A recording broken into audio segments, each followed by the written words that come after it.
13வது சட்ட திருத்தம் வடக்கு கிழக்கு மாகாணங்களை இணைத்தது.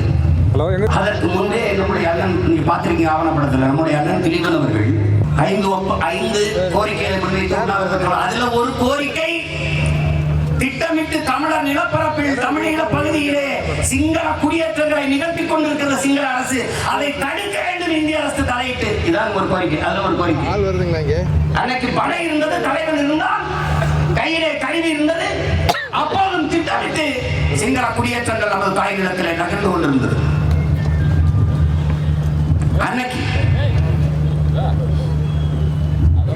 இன்னைக்கு படையும் இல்லை, ஒருத்தர் இல்லை. அப்ப நிலத்தை இணைத்து என்ன ஆக போகிறது? 2,50,000 ராணுவ வீரர்கள் என்றால் 2 லட்சம் பேர் என் தாயிலம் தமிழகத்தில் தான் நிற்கிறார் ராணுவ வீரர்கள்.